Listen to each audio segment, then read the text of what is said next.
Mr. President, Dr. Biden, Madam Vice President, Mr. Emhoff, Americans, and the world. When day comes, we ask ourselves, where can we find light in this never-ending shade?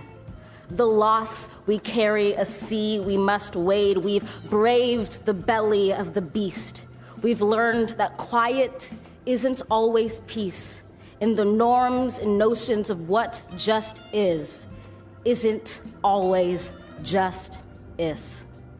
And yet the dawn is ours before we knew it. Somehow we do it. Somehow we've weathered and witnessed a nation that isn't broken, but simply unfinished. We, the successors of a country and a time where a skinny black girl descended from slaves and raised by a single mother can dream of becoming president, only to find herself reciting for one.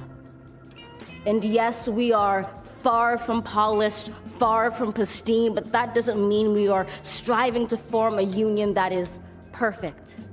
We are striving to forge our union with purpose, to compose a country committed to all cultures, colors, characters, and conditions of man.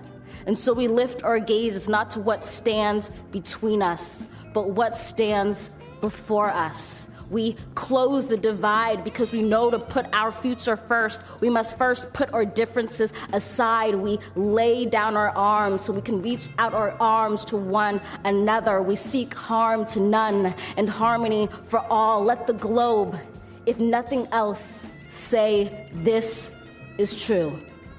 That even as we grieved, we grew, that even as we hurt, we hoped, that even as we tired, we tried, that we'll forever be tied together, victorious, not because we will never again know defeat, but because we will never again sow division. Scripture tells us to envision that everyone shall sit under their own vine and fig tree, and no one shall make them afraid. If we're to live up to our own time, then victory won't lie in the blade, but in all the bridges we've made. That is the promised glade, the hill we climb, if only we dare it, because being American is more than a pride we inherit. It's the past we step into and how we repair it.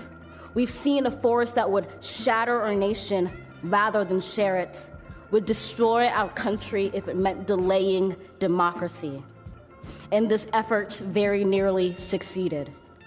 But while democracy can be periodically delayed, it can never be permanently defeated. In this truth, in this faith we trust, for while we have our eyes on the future, history has its eyes on us. This is the era of just redemption. We feared it at its inception. We did not feel prepared to be the heirs of such a terrifying hour, but within it we found the power to author a new chapter, to offer hope and laughter to ourselves. So, while once we asked, how could we possibly prevail over catastrophe? Now we assert, how could catastrophe possibly prevail over us? We will not march back to what was, but move to what shall be, a country that is bruised but whole, benevolent but bold, fierce and free. We will not be turned around or interrupted by intimidation, because we know our inaction and inertia will be the inheritance of the next generation. Our blunders become their burdens. But one thing is certain: if we merge mercy with might and might with right, then love becomes our legacy and change our children's birthright. So let us leave behind a country better than the one we were left. With every breath from my bronze-pounded chest, we will raise this wounded world into a wondrous one. We will rise from the gold-limbed hills of the west. We will rise from the wind-swept northeast, where our forefathers first realized revolution. We will rise from the lake-rimmed cities of the Midwestern states. We will rise from the sun-baked south. We will rebuild, reconcile, and recover in every known nook of our nation, in every corner called our country. Our people, diverse and beautiful, will emerge battered and beautiful. When day comes, we step out of the shade, aflame and unafraid. The new dawn blooms as we free it.